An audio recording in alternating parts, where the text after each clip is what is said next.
Hi, all of you podcast subscribers.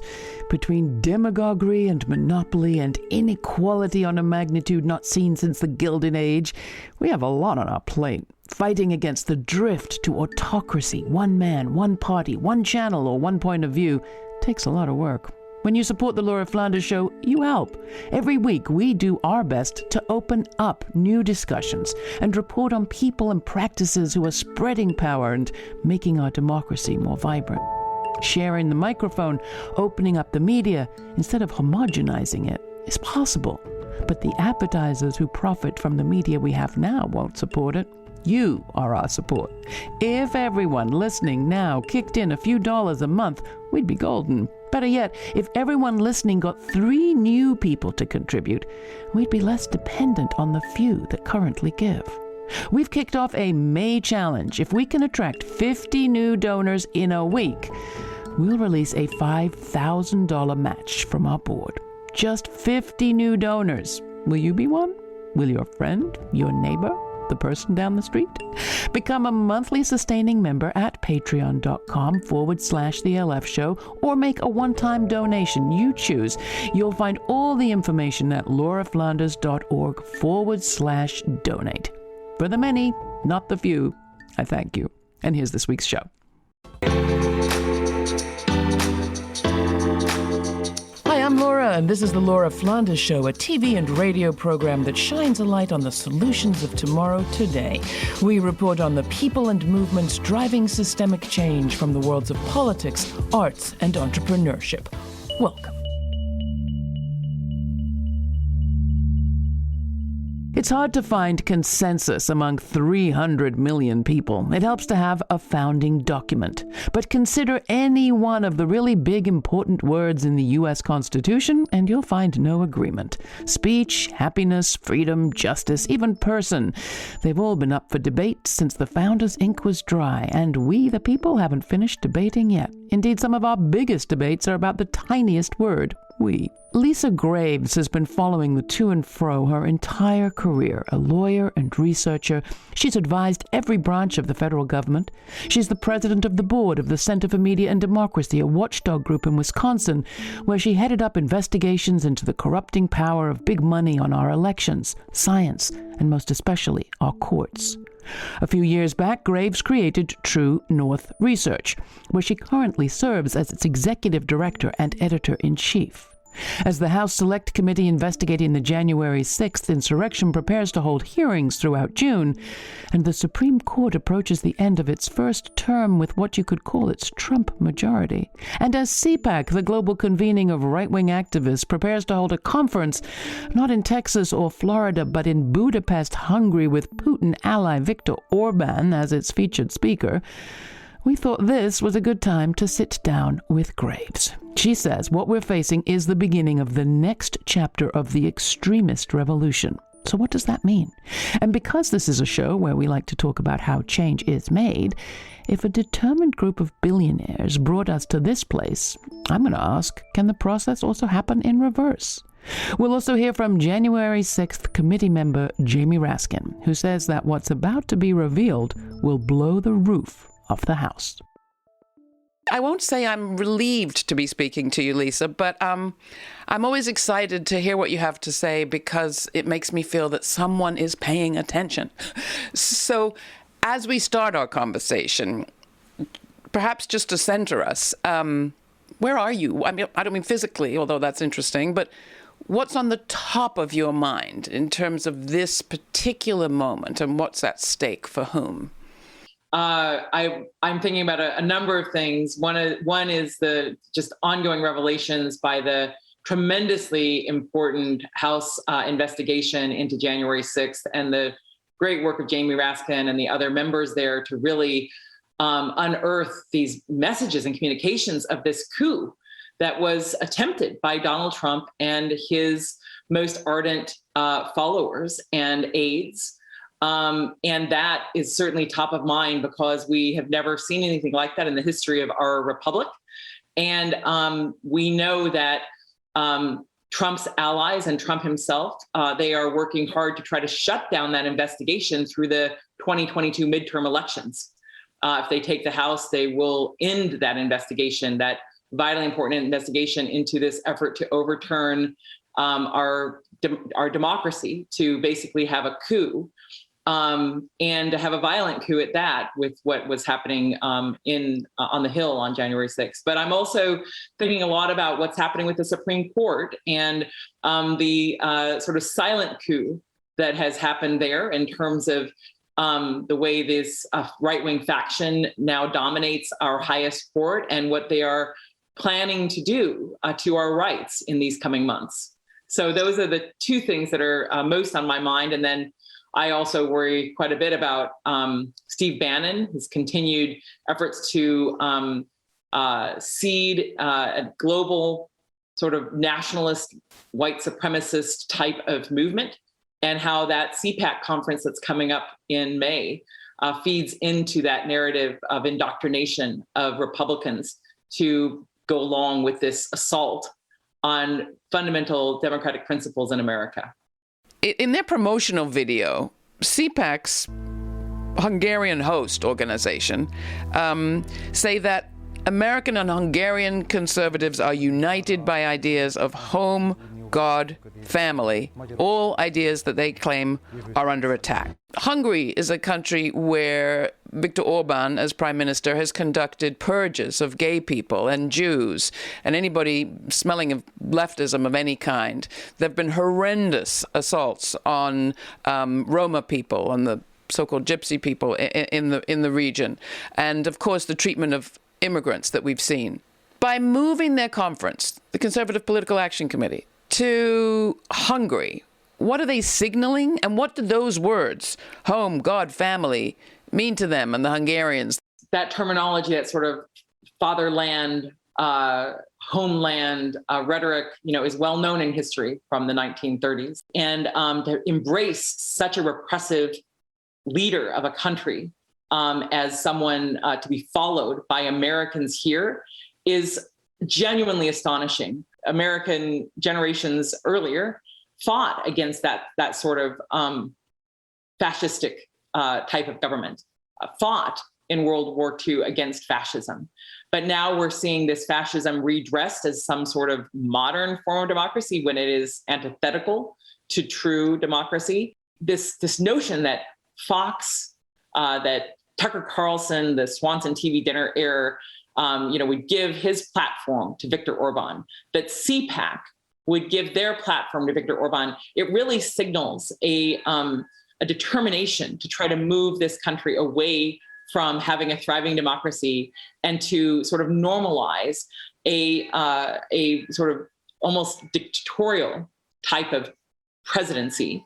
And going to Hungary in the middle of a war in Europe, where Viktor Orbán is on the Putin side, it speaks to, in a sense, a restarting of the century, going back to a period before World War II, before the legislation of the 1960s. Hungary's never seen that kind of liberal legislation. And it does seem to me that the organizations that you follow fancy rolling back the clock on all of that. How far have they succeeded in rolling back the clock? And what role does today's Supreme Court play? The judges that Donald Trump has put on the United States Supreme Court, which now form a faction, a majority faction on that court that is genuinely extreme. And they were chosen not to be fair judges.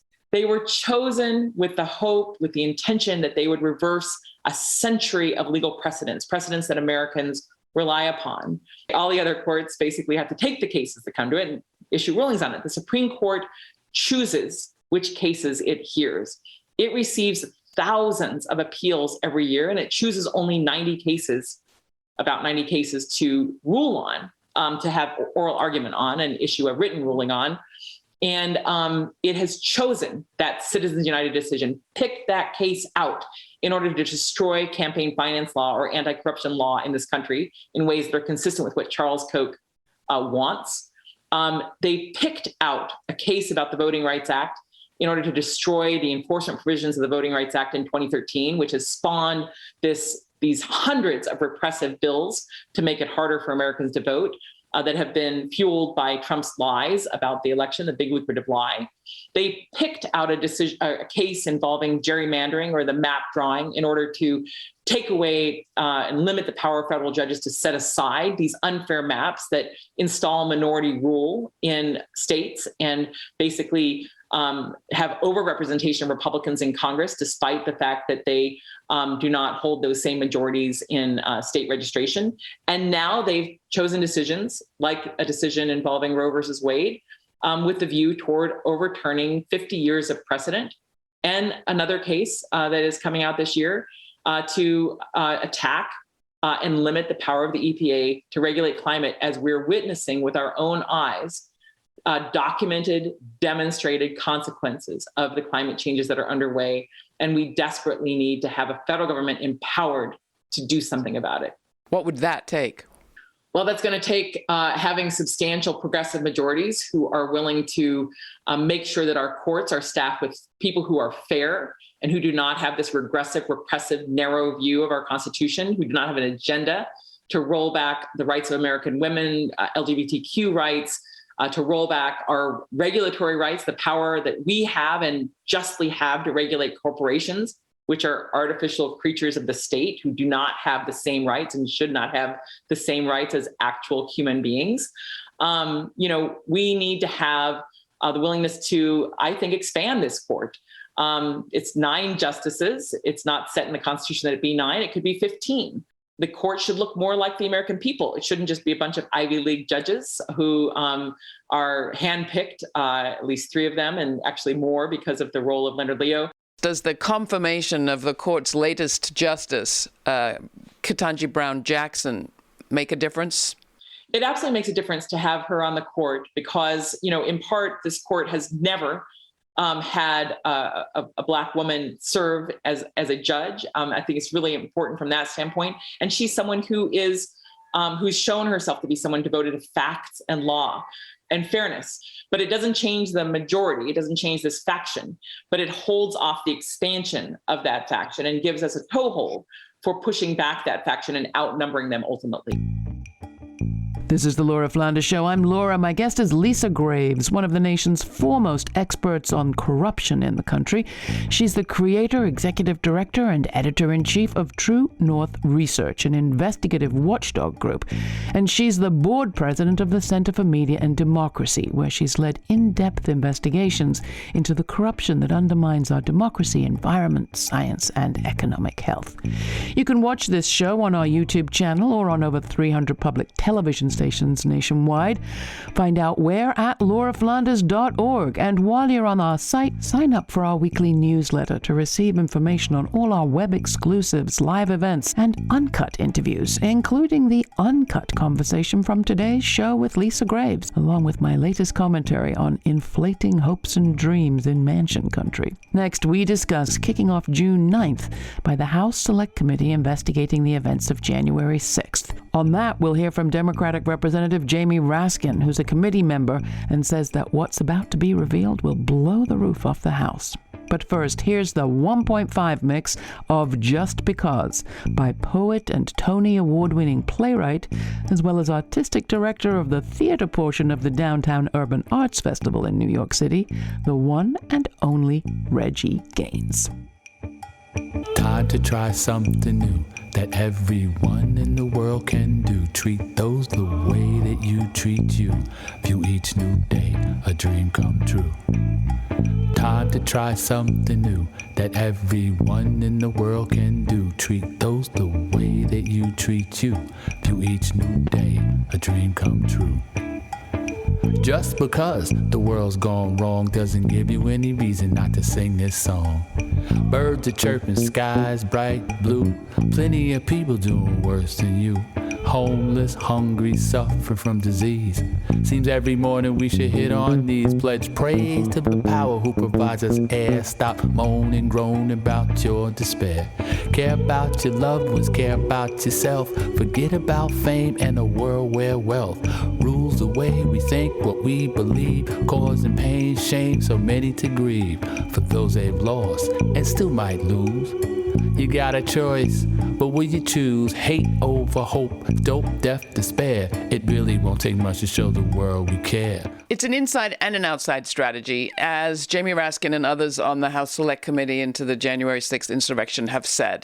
No president has ever come close to doing what happened here in terms of trying to organize an inside coup to overthrow an election and bypass the constitutional order, and then also use a violent insurrection made up of domestic violent extremist groups, white nationalist, racist, fascist groups in order to support the coup.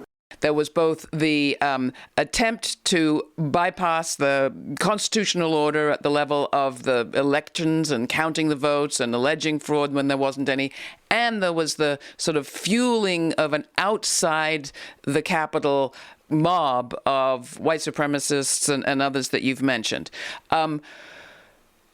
What we're hearing from Jamie Raskin now is that the findings that we're all going to, with any luck, get to hear more about in June will, as he put it, blow the roof off the House. What are you most listening out for? And are you still able to be shocked by what you're hearing?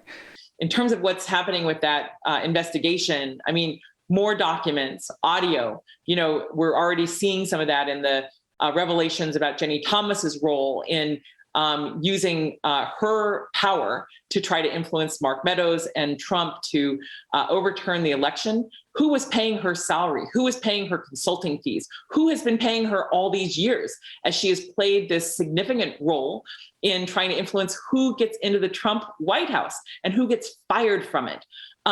This is the wife of a justice on the United States Supreme Court who was actively fomenting insurrection in this country. And she's part of that outside-inside, I suppose, component. My hope is that those sorts of revelations will break through the sort of fog of, just malaise and fear and worry over the economy and of the pandemic to really help wake more people up to the fact that our democracy is hanging by a thread.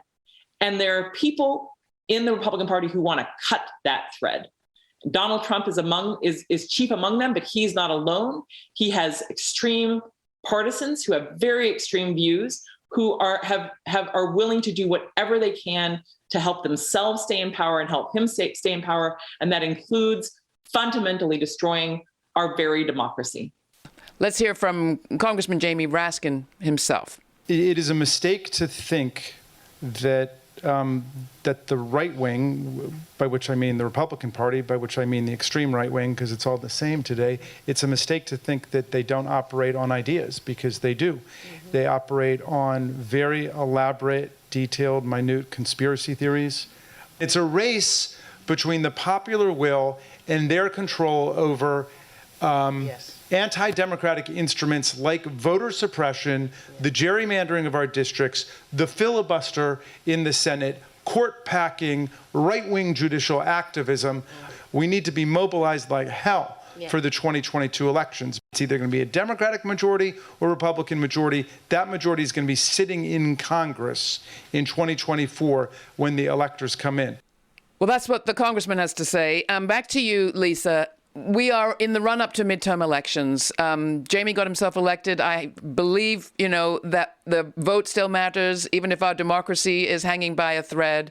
But you do have to wonder, if we have seen a popular movement over our lifetimes and in the last few years around equal justice for people of all races, around gender justice for people of all genders, around the climate for urgent action now, even at the level of corporate boards, how have a minority, albeit with a lot of money, managed to influence so many to believe that their lives are on the line to the point where they would go and, rush the halls of Congress as they did January 6th, and more benignly around the country, feel as afraid as many of them do, as angry as so many of them do, enough to sign up and get active at school boards and libraries and boards of elections, and none of that has actually turned out to be benign. How do they do it?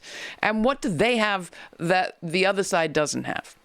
This circumstance that we're in is really fueled in part by Fox and OAN and these right-wing outlets that have no fairness doctrine that basically Charles Koch and his buddies help wipe away, so that they can basically preach propaganda without giving any alternative or reality to it. And so you have these entities that masquerade as news outlets. And the related pieces, as we've learned from some of the analysis of Facebook, is how potent anger is in motivating people. How anger is something that spreads like poison. And what you've seen now is that someone like Donald Trump, who I personally believe is not just amoral, but immoral, someone who is so venal, so selfish, so unworthy of any public office, that he has now seen that he can basically use hate and anger like an ATM to just keep pushing that button to get more cash, to get more money, in order to fuel his own vanity and fuel his very dark vision and his lies about this country and our world, and how so many people can be preyed upon or are gleefully embracing those lies because it fits their own bias, their own bigotry. I'm reminded, though, Lisa, that it wasn't always this way. I mean, there was a period when you and I were much younger and people on the right, including many that you've named, were in the wilderness. And they, at that time, and I'm talking about the 1960s, came together to envision how they would get from where they were then to where they are now. They may not have plotted it exactly, but they identified the need to influence the media, to influence policy. They created organizations to do all of those things, many of which you have tracked. Is this a process that can work in reverse? Do people on the progressive side need to look very closely at what the right did? Because it could be, reverse engineered. It's I say it takes a lot of money to sell a lie, but they have spent a lot of money to sell those lies. It's not as costly to tell the truth, although it can be costly at times. But in some ways, it's sort of amazing that it's taken them this long to get to this point because they've spent so much money.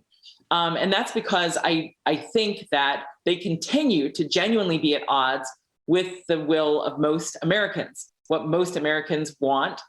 For example, abortion is very popular in terms of women being able to make their own decisions. It's supported by 60, 70, 75% of the American people.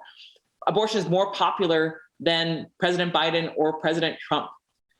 Abortion is a more popular right or more popular thing than many politicians. And yet, because there are some right-wing funders, hedge funders and others who are so anti-choice, who have put so much money into these elections, backing these right-wing politicians, put so much money into helping to install these extreme anti-choice people on the Supreme Court. We are at a moment where the Supreme Court may well reverse Roe, and these state legislatures that are beholden to these same billionaire interests may well expand the opposition to Roe to even take away the right of abortion in the case of rape or incest. But it's not because the majority of people want it. It's because a very few number of wealthy people who are spending their money very strategically have put those pieces in place. So what do we do? Yeah, so that's all right. So my hope is that as these decisions come down, this decision this summer on Roe versus Wade, the people, even if you're momentarily discouraged and outraged by it, that you not give in. That we not give in, that we use this as organizing, vital organizing to repel these extremists, that we use these moments coming up to really organize and to insist that the majority, the progressive majority, the majority in favor of equality, the majority in favor of great public schools, the majority in favor of making sure that women have reproductive rights and right to privacy, that we dominate in our elections, that we are able to elect people at every level of government who support these values and are not beholden to these super rich regressive billionaires and are not beholden to this repressive point of view that's just out of step with human rights and basic rights in this country. What do you think is at stake for whom in this moment? And why do you care so much? What's at stake is our democracy and our future. And it's not just this idea, this abstract notion of democracy, it's really our freedom to pursue our dreams, our freedom to marry whom we love, our freedom to make sure that our friends and colleagues and family are treated equally and fairly and not attacked because of their race or because of their sexuality. What's at stake is our ability to defend and protect this planet. Democracy is not just a structure in and of itself that's valuable, it is, but it's a structure that is devoted, or is supposed to be devoted, to human freedom, to human opportunity, and to making sure that human beings, not corporations, and not just a few human beings, a few rich human beings, can make decisions about our lives. And so, it really is, I guess at the end of the day, Laura, it's about love. And love for our fellow humans and love for this planet, which is why we cannot give up. If we have a setback, we cannot let it defeat us.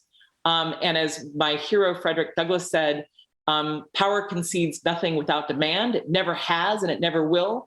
And we just have to make our demands louder, more forceful, more determined than some of these squeaky wheels who are being fed lies by this billionaire-backed lie machine. If these repressive forces come to power, in the presidency, in Congress, in the courts, and we allow them to dominate us, I don't think we'll ever get our democracy back. And I think we will not just lose our freedoms, but we'll lose this beautiful, amazing, gorgeous planet we live on, because greed and selfishness will be the predominant value. Lisa Graves, thank you so much for your work. Thank you for spending this time with us. Really appreciate it. Thank you so much, Laura. It's an honor to be on your show. Thank you so much. It's very hard to talk about democracy without sounding partisan. After all, one of our two major parties has the word democracy right there in the title. But I have to say, traveling as much as I have around this country and the world, I think there are people who vote in every kind of way, who care about themselves, their communities, their families, the land, the water, who care about people and places and having a say. So there is one quibble I would make with my friend Lisa Graves, and that's about our media. Sure, it is super expensive to sell a lie, but it also costs a lot to try to tell a more complicated truth. In a world like ours, where our media has become so partisan, where do we have conversations about the things that bring us together? Care for one another, for our families, for our choices, care for our land and our water and our air. I happen to think that there are all sorts of people who vote all sorts of ways, who want to have some say in the direction of their country, who care about their past and their future, and who care that corporations pay what's fair. So a conversation about democracy, about having a say, about being a part of decision-making in a country, I don't think that is a partisan one. But you tell me.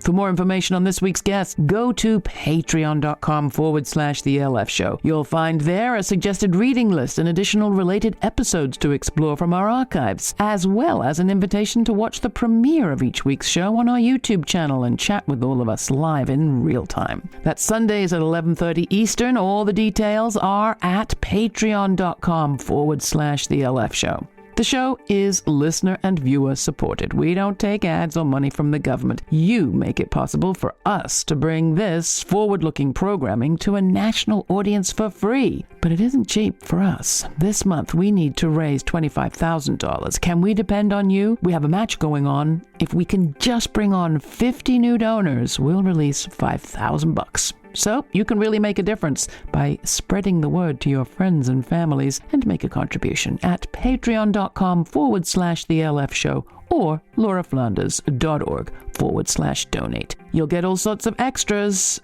and you'll get our undying thanks. Thanks for listening. Stay kind. Stay curious. Until the next time, I'm Laura.